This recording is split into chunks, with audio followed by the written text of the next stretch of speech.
check this out.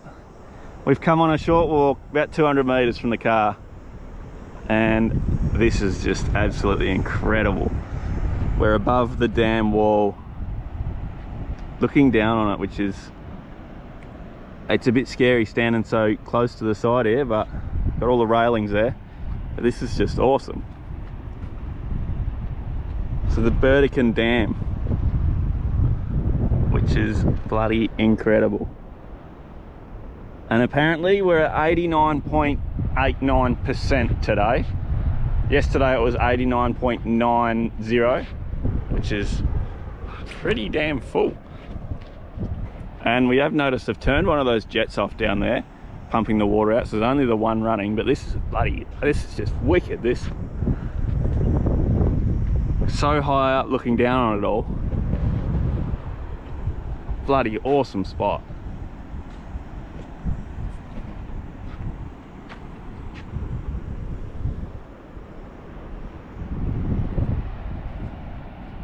And they've got lights the whole way out here as well, so touch wood, I'm hoping tonight we can get out here and have a look around at night time, because it'd be bloody awesome. Even catch a sunset over the hills that way.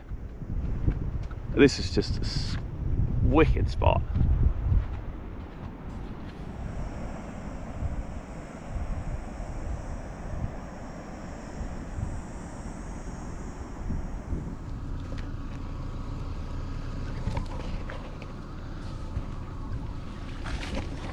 Oh, we got one. Yay! I did that. And we still got some potato left, so we can chuck it back in. But I think we're going to move spots just because we only got the one here. But how good's that? Got ourselves a red claw. Aha! You want to hold it?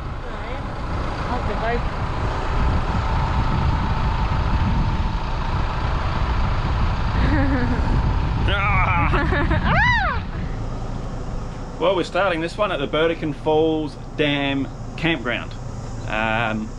It's the next morning, and we're paying for another night. We're staying another night because it was a bloody good spot, wasn't it? Top spot.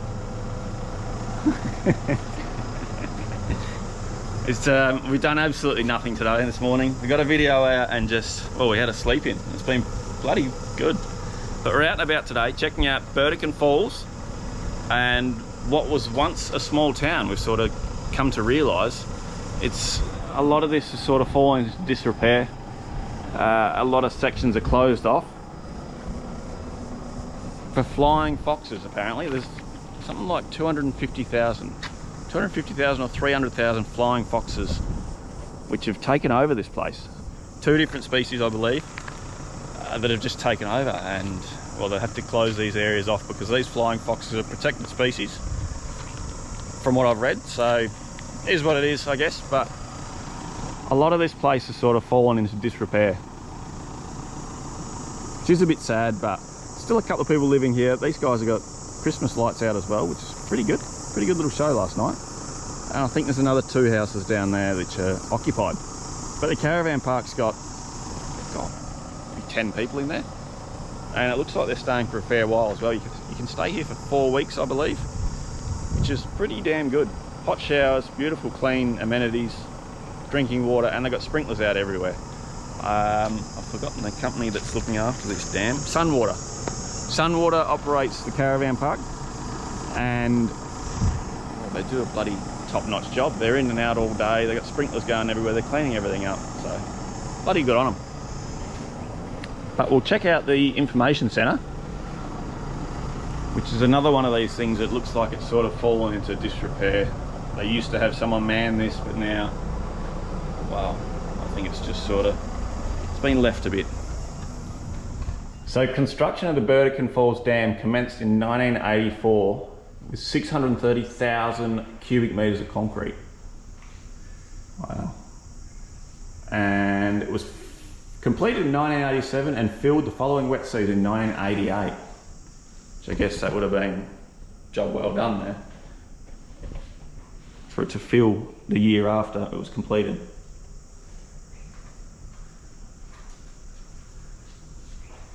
Oh look, there's an irrigation area just from this river.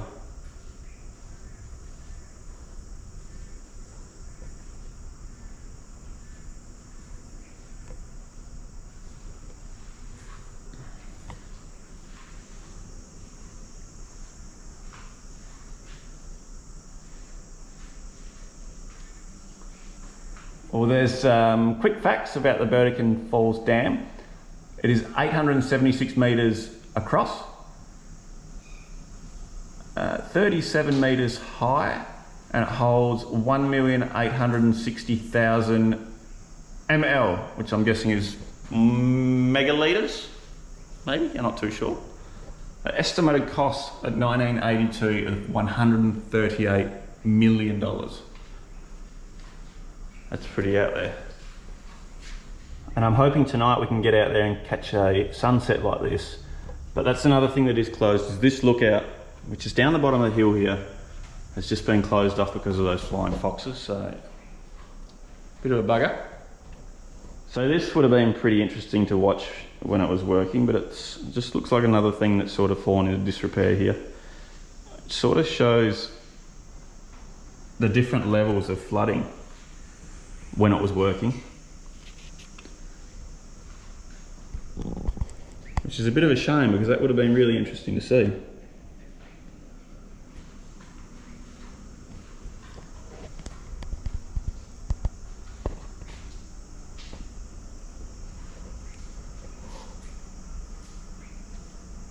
So behind the containment sort of fences as well, you see a lot of trees which are, well, they just look like they're shredded really. And from my understanding is that's what the bats have been doing to these trees. Which is, well, it's a bit of a shame for this place because I think it's got a lot of potential, but it's one of those places that's just sort of forgotten about. The bats have taken over. Everything's sort of been on the downside for it.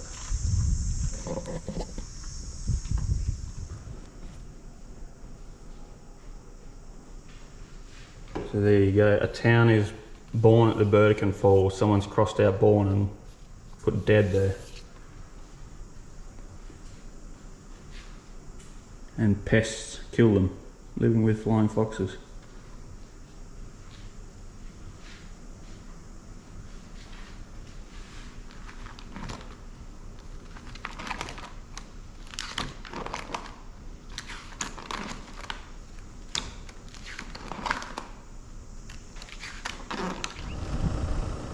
So it's a bit of a shame this place has fallen into this sort of state. I guess, well, the amount of people that rely on this dam and the water flowing out of it is incredible. But the fact that it's just sort of been left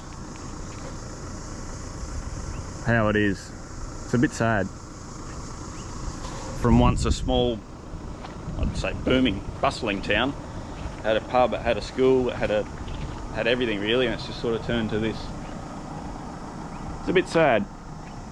We'll keep on going. There's another couple of streets just up the road there where you can see the full sort of scale of where everything's been abandoned.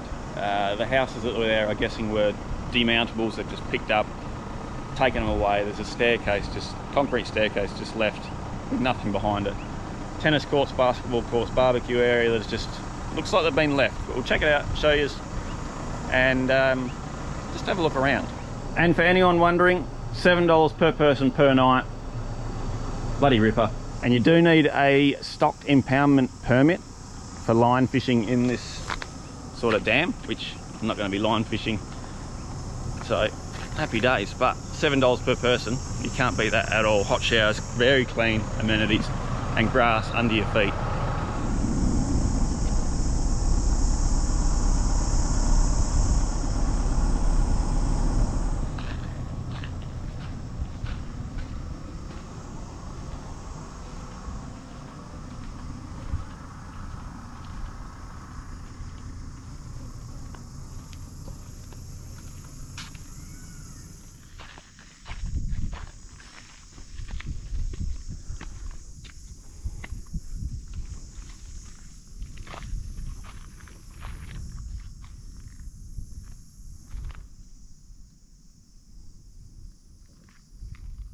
So it's really sad to see all this in the state that it's in. It's just, well, it is what it is really, but everything still works here. These lights were on last night. The barbecues down there, the lights by the barbecues, they all still work. It's just, it feels very, well, as Soch was saying last night, I reminded her of Witnoom over in WA. We took a drive down through the rocks just as the sun was setting, and it was bloody incredible. The sun shining off the rocks, off the water. It was just, it reminded us a lot of Carragini, sort of the Pilbara, but not as good. Just really, really different area. And then Witnoom sort of comes into the mind when you're looking at all these sort of, this area, I guess. Everything's just in a state of disrepair. So we're not really sure why or what sort of happened to stop people coming out here. It's a bloody top-notch spot. Beautiful campground, pools. You've got the lake down there. Barramundi stocked in there. It's just, well, Red Claw as well. But I don't know, is it too far out for people to come? Is it, don't know what it is. Very unusual spot. But it served us bloody well. I mean, we're staying an extra night because it's just awesome. We've got full 4G reception. We've got the pool, we've got sprinklers on next, we've got peacock walking around us. It's a bloody excellent spot. Oh, here comes another one.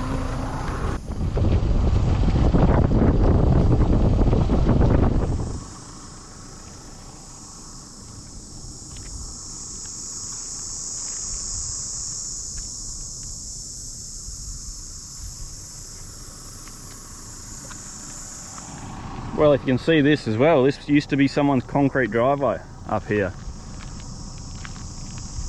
Which, this is what leads me to believe they were demountable houses. But you've got steps and a pad. And I'm guessing that was planted. But this is just one in, like, well, this is a little loop, this place. But there'd be so many different concrete pads. There's another one there. The only thing I can think of is, well, the work ran out when the dam was completed.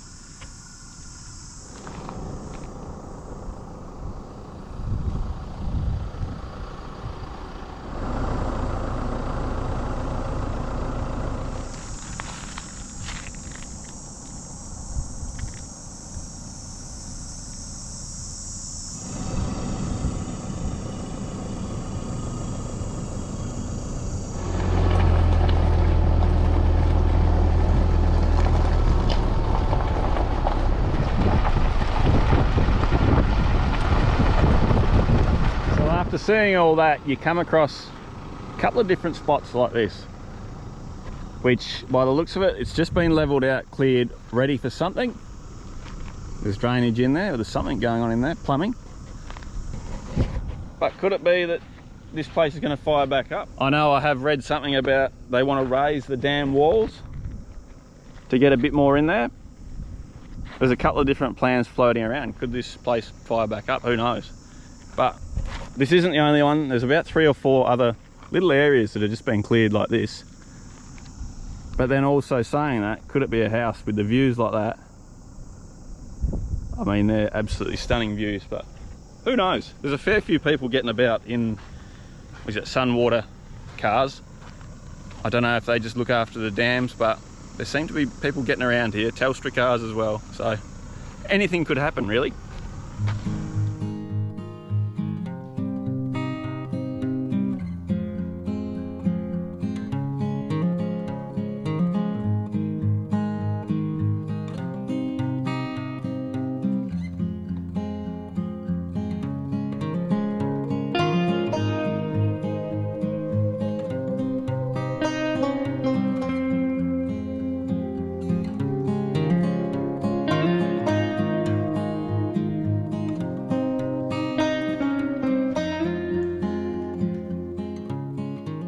Righto, that's enough looking around. We've pretty much seen everywhere that Lake Dalrymple has to offer. What's your thoughts on it? It reminds me of, what's it called? Witnoom. Witnoom, yeah, the abandoned town. Yeah. In WA. It's very sad, but it's also reminds us a lot of sort of the Pilbara region. the rocks and, well, it's just how dry it is as well. And hot. Yeah, and hot, yeah. Apart from you look down there, it's definitely not dry. It's where we need a boat, isn't it? Yeah. Keep dreaming. Yeah. Enough of that, we'll go check this red claw pot.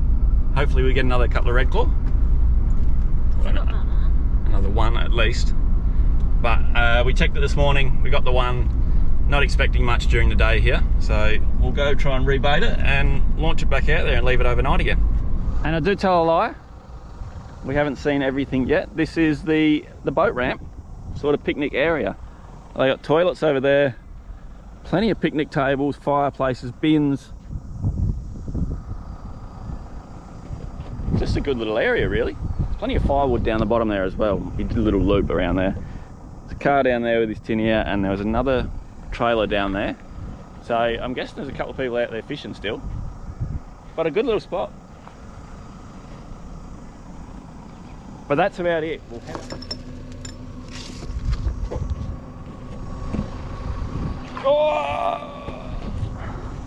Oh!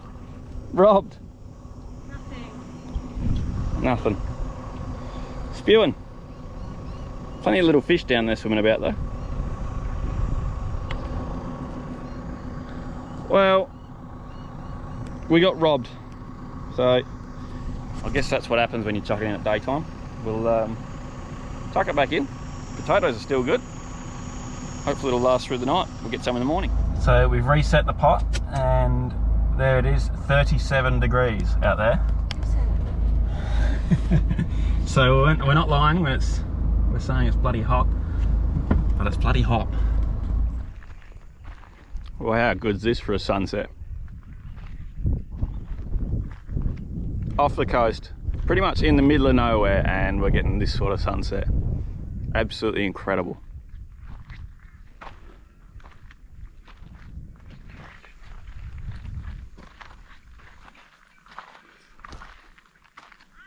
So a beautiful day, just exploring this area. Topped off with a beautiful night really. Kicking back, having a couple of drinks and watching this sunset, which is absolutely incredible. Got a bit of wind, but not too bad. We've got the drone up there somewhere as well. Hopefully catching this sunset because it's just bloody incredible.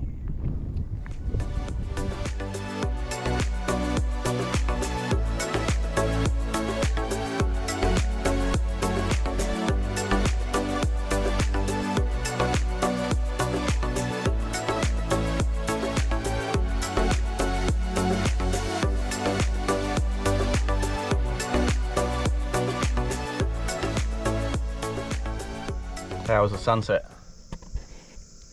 How was it?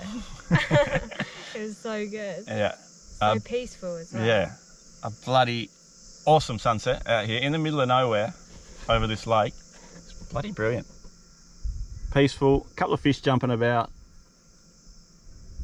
No crocodiles yet, we haven't seen a crocodile. Apparently they're in here. But we're out of here tomorrow. We're heading towards Charters Towers. Yeah, we're on our way back to Townsville for Christmas. So Charters Towers tomorrow, Townsville for Thursday. Yep, something like that. We'll try and free camp as well tomorrow night. Hopefully, touch wood. But we'll pick it up in the morning. Hopefully in the morning we'll get some red claws to take with us. See you then. Bye. Well, getting back to camp tonight. We've been here about 10-15 minutes, put dinner on and found out that we ran out of gas. Which is a bit of a bugger. Had it for about 6-7 weeks now, so it's probably due. But if you're not carrying one of these, I highly recommend you do. For 20 bucks, it's a lifesaver for us. We've used it a couple of times, just when we run out of gas. Because we don't have any real way of checking the gas bottles. So it's going to be a lifesaver tonight, and we'll have to get a gas bottle tomorrow. Or probably even wait until we're back in Townsville. Save a little bit more money. Well, that's going to do us for this episode. Lake Dalrymple, Burdekin Falls Dam. That is a mouthful. But it's a good little spot, that one. And I guess thanks for watching. We'll see you on the next one. We've got another 2 coming out for the new year. 3. 3. Yeah, 3. 3 coming out for the new year, hopefully. It's going to be a bit touch and go over Christmas here. If we miss one, we miss one, but is what it is. This is the last time we're going to be camping for a little bit, isn't it? We're in a hotel for the next couple of nights. The next 4 nights we're in a hotel, yeah. So another bit of luxury. But anyway, I hope you enjoyed it, and a big Merry Christmas to our viewers. Yeah, absolute legends. This will be Christmas Eve when you watch this. Yep. So, Merry Christmas. We hope you have a good one. Yeah, hope you have an awesome day. I guess that's it. We'll see you on the next one. Yeah. Really. Thanks for watching. Thanks for watching. Meters, and it stores 1,860,000,000. Oh no.